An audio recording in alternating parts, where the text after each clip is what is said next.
थोड़ा अपने बारे में हमें बताएं ताकि जान सके लोग कि आप कितने एजुकेटेड हैं, क्योंकि उस दौर के 80 के 76 के आप पढ़े हुए हैं और वो भी एमएड एमए बीएड। तो थोड़ा बताएं मुझे अपने बारे में। हमने शिक्षा गांव से उतर के कस्बा में आए, कस्बा से शहर गए, शहर से शिक्षा जो नैतिक प्रधान शिक्षा थी उसका ह्रास होने लगा आपके युग में। जी पहले नैतिक एक दूसरे का सम्मान करना, किसी के ऑर्डर का पालन करना, बुजुर्ग ऑर्डर भी शुद्ध आत्मा से करते थे, ऐसा नहीं कि जो मना है कह दिया। तो आत्मा जो पहले थी लोगों के अंदर वो आज नहीं है।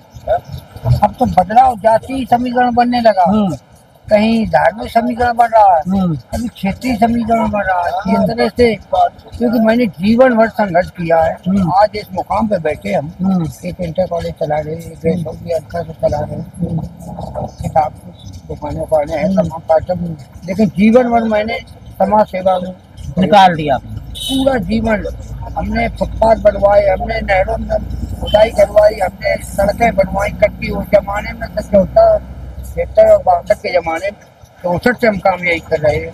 जैसे पुल पे पहले गाड़ियां नहीं चढ़ पाती थी, उसके लिए मिट्टी डलवाना गांव को बुला के, फिर कभी कभी दूसरे क्षेत्र में जाकर संपर्क मार्ग कच्चे बनाते थे। फिर योग मंगल दल में आए तब हमने कम से कम 30,000 पेड़ हमने अपने दम से लगवाए ब्लॉक में। योग मंगल दल ब्लॉक के हम अध्यक्ष रहे थे, सहकारी संघ के भी अध्यक्ष रहे थे, और कांग्रेस पार्टी के अध्यक्ष रहे, भारतीय किसानी में अध्यक्ष रहे। कई पदों पर हमने काम किया, लेकिन प्रथम वरीयता में परमार्थ की बात होती है, दूसरे कहे तो होना चाहिए भले हमारा नुकसान। और इसीलिए आज हम इस मुकाम पे बैठे कि आज हमारे साथ के लोग पीएचडी डीलिट के बाद तमाम धन कमाया, उसके बाद चले गए इस पर। हमारे 75 साल की उम्र में यहाँ बैठे, और आज भी राष्ट्र के प्रति पहले हमारी निष्ठा रहती है, इसके बाद धन के प्रति, इसके बाद जात के। नहीं, पहले की एजुकेशन कैसी हुआ करती थी कि क्योंकि बहुत से लोग तो सोच ही नहीं पाते कि 75-76 में कैसा कॉलेज हुआ करता था, कैसी एजुकेशन हुआ करती थी, कैसे टीचर पढ़ाया करते थे। अब तो गए मोबाइल है, मोबाइल से कर लिए, और अब तो एक सफेद लिखने वाला आ जाएगा। पहले क्या हुआ करता था? पहले बहुत उत्सुक हैं लोग जानने के लिए ये चीजें। पढ़ाई में इतनी गुणवत्ता थी, इतनी लगन और आकर्षण था, हम लोग कभी भी 90% से नीचे खाली नहीं रहे, अनुपस्थित हमेशा उपस्थित रहे अपनी 90%। आज की स्थिति है कोई लगाव नहीं, ना कोई आकर्षण है, ना अध्यापकों में केवल पैसे से खेल हो रहा है, पीछे करवाओ, पैसा दे जाओ और डिग्री दे जाओ। तो उस जमाने में इसकी उपस्थिति 75 से नीचे थी, तो नो अलाउ भारत एग्जाम ये स्थिति थी। आज की स्थिति में 5% उपस्थिति नहीं है, और एग्जामिनेशन परीक्षा पास हो गए, डिग्री मिल गई, जाति समीकरण में नौकरी मिल गई, कोई ओबीसी में, कोई एससी में, और समाज जात के लोग तो परेशान। ये स्थिति होती है, इसलिए कि अब हावी होने वाला ओबीसी है या एससी है, जो कुछ भी है ठीक है। विगत इतिहास में क्या होता रहा, वर्तमान में समान शिक्षा, समान नीतियाँ, इक्वालिटी होनी चाहिए थी, लेकिन अब क्या समाज को बांट दिया है डिवाइड एंड रूल पॉलिसी जो अंग्रेजों के जमाने में थी, आज हम वोट बैंक को बांट रहे हैं, जात के नाम पे, धर्म के नाम पे, क्षेत्र के नाम पे। ये यादव बाउल है, ठाकुर बाउल है, ब्राह्मण बाउल, वहीं टिकट दिया जा रहा है, वहीं टिकट दिया जा रहा है। इस तरह की राजनीति हुई जो दूषित राजनीति से हम सेटिस्फाइड। मैंने उस जमाने से काम किया, मैंने मुसलमानों के साथ काम किया, मैंने हिंदुओं के साथ काम किया, मैंने सभी जात और धर्म के लोगों के साथ किया। और आज भी हमारे परिवार में और हमारे घर में 60 साल पहले भी हरिजनों के साथ भोजन करते थे, आज भी कर रहे हैं। न कभी धर्म न जात का कभी हमें बोलबाला अपना रखा। चीजें कहाँ से आपने सीखी है? क्योंकि आज का समाज तो बिल्कुल अलग हो गया है कि अगर मान लिया जाए कोई सवर्ण है, दलित है, तो बहुत पूर्वाग्रह से देखते हैं कि गलत धारणा से देखते हैं। मानवता को प्राथमिकता देते हैं। मानव एक जाति है, मानवता एक धर्म।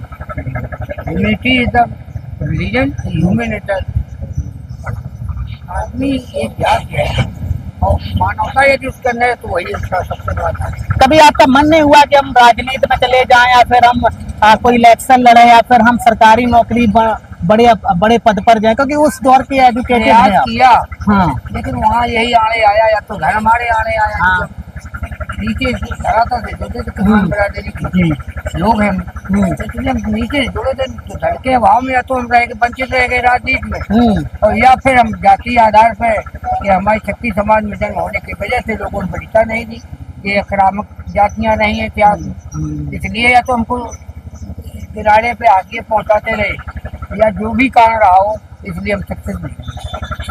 अच्छा, थोड़ा पॉलिटिक्स से हम बात कर लेते हैं, क्योंकि हम सिकंदरा में बैठे और अजीत पाल जी यहाँ से विधायक हैं। थोड़ा तो ऊपर हमें बताएं कि अभी अखिलेश हैं, मुलायम जी तो खत्म हो गए, तो पिता और बेटे में क्या अंतर आपने देखा? क्योंकि ये आपकी धारणा, लोग आपसे सच्चाई जानना चाहता, देखना चाहता है कि पिताजी कैसे थे और बेटा कैसा है। ये बात बिल्कुल सही है कि धरती पुत्र उनको कहा गया था, तो वो धरती पुत्र थे, भले हम समाजवादी पार्टी में न रहे, उससे कोई लेना नहीं, लेकिन आज की राजनीति में उस समय वो उनके परिवार के लोगों 14 जो उन्होंने जो अपनी वो रखी है पद, जो सम्मानित पद होते हैं देश के जिस लेवल के 14 पदों, एक में राजनीति सारी नीतियों का, अर्थनीति का ध्रुवीकरण और केंद्रीकरण किया, उसमें वो असफल हुए। तो यही फर्क है अखिलेश और मुलायम सिंह। मुलायम सिंह ने अपने समय में अपना एक अलग ढर्रा चलाया, जिसमें किसानों को राहत मिली, ये बात नहीं, किसानों को राहत मिली, होने के कार्यकाल में बहुत सारी योजनाएं ऐसी आई जो किसानों के हित में गई, लेकिन बाद में आने वाले शिवपाल सिंह हो चाहे राम गोपाल जी हो, वो जो इन्होंने सूचियां जो बनी हुई थी सभी समाज की खत्म कर दी, वो बिल्कुल वो सूचियां खत्म की, अपनी सूची इन्होंने लगा दी, वो फाड़ के फेंक दी गई, और जो लड़के सेलेक्ट हुए थे सभी जातियों के, ओबीसी के हो चाहे एससी को, सामान्य जाति, तो सामान्य जाति की सूचियां फाड़ के और ये कहने लगे क्या हीरो के बच्चे पैदा नहीं होते, ये और बात जाति अलग कर दिया। कभी अखिलेश मुलायम जी जैसे बन पाएंगे, राजनीति कर पाएंगे ऐसे कभी इन फ्यूचर में, या फिर मुलायम जी अलग ही थे? हालांकि अखिलेश अपने में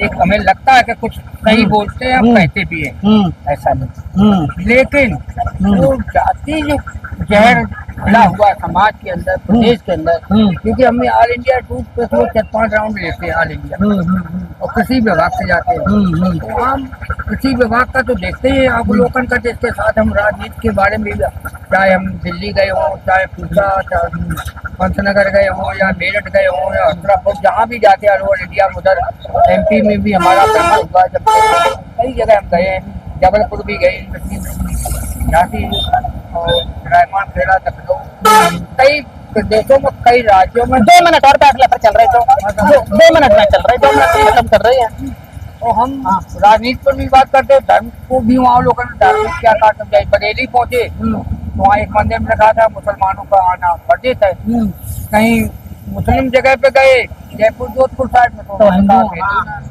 लेकिन हम सब जगह गए, मैंने चादर उड़ाया, मजार पे गए, ये हम चीजों को यकीन मानने के हम सब में अपनी आस्था रखते हैं, ईश्वर ऑलमाइटी पावर एक है, धर्म अपनी अपनी रोटियां सेकने के लिए बना हुआ है। अच्छा, छोटे छोटे 2 सवाल है मेरे आपसे। पहला सवाल ये है कि अगर आपको पता है राजीव गांधी और राहुल गांधी दोनों आपने देखे हैं, राजीव गांधी को अगर आपने देखा होगा कि आप पॉलिटिक्स से जुड़े हैं, और कैसे नेता थे, और वो वास्तव में लोगों की दिल को छूने वाले थे। हम भी उस समय ब्लॉक अध्यक्ष थे राजपुर के, और हमको भी राजीव गांधी जब आए हैं तो हमको भी मंच पे बोलने का मौका मिला था। अच्छा, तो ये लगा कि छोटे लोगों को तरजीह थी। आज के युग में कहना नहीं चाहिए बड़े बड़े नेताओं का केवल बोलबाला, छोटे लोगों को पूछते, वोट के टाइम तो जरूर पूछते, उसके बाद नहीं पूछते, ध्यान देते लोग।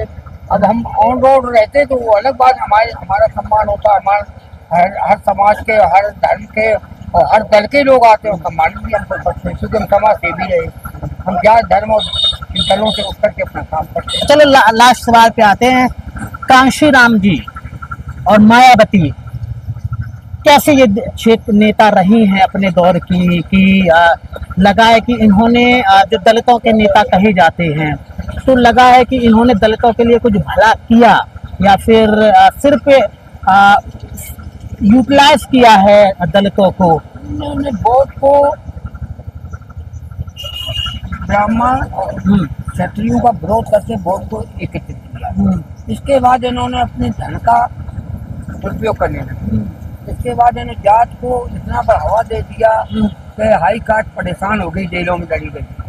कहीं तक कोई SC ST एक्ट हम तो पूछ भी नहीं रहे हैं, लेकिन हमें जानकारी है इसकी। बिल्कुल यही बात है। हाँ। इसलिए खिन्न हो गया है। वैसे हम ऐसा नहीं कि हम दलितों से बहुत ज्यादा गहरा लगाव इसलिए रखते हैं कि बेचारे सदियों से ये दलित रहे, परेशान रहे। आज उनको मौका मिला, हमें बड़ी खुशी होती है, लेकिन उसका वो दुरुपयोग जब करने लगते तो हमें करें। लास्ट सवाल है मेरा आपसे कि जो लोग वोट देने जाएं, अगर वो आपको सुने तो क्या मैसेज आप देना चाहेंगे?